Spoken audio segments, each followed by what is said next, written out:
Officiellement, pour Moscou, ceci n'est qu'un exercice où comment jusqu'à 175 000 hommes, des chars d'assaut et des blindés pourraient être à terme massés à la frontière avec l'Ukraine. Un déploiement sans aucune commune mesure avec celui d'il y a 8 ans lorsque la Russie a annexé la Crimée en seulement un mois. Face à la deuxième puissance militaire mondiale, l'Ukraine et ses 150 000 soldats. Une armée issue au départ des rangs de l'ex-Union soviétique, ce qui l'a rendue particulièrement prévisible en 2014. Depuis, l'Ukraine n'est plus seule. Elle reçoit le soutien de l'OTAN et s'est engagée dans un vaste chantier de modernisation de ses armées. 14 milliards de dollars ont été débloqués par l'Alliance Atlantique, notamment dans la formation et la préparation au combat des soldats, avec des méthodes radicalement différentes de celles enseignées du temps de l'URSS.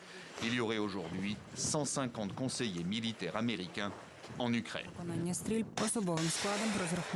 Kiev a également reçu de la part des États-Unis et du Royaume-Uni des missiles anti-chars de type Javelin dont l'efficacité n'est plus approuvée, du matériel radio, des camions de transport militaire. La Turquie, membre de l'OTAN, a de son côté livré des drones tactiques équipés de bombes guidées. L'armée ukrainienne peut aussi compter sur la motivation de son contingent. La plupart de ses soldats se sont engagés après l'annexion de la Crimée et le début de la guerre du Donbass avec la ferme volonté de défendre leur patrie. Son gros point faible, au-delà de ce rapport de force inégal avec la Russie, est son aviation. Bombardiers et chasseurs ont plus de 30 ans et les pilotes sont peu entraînés.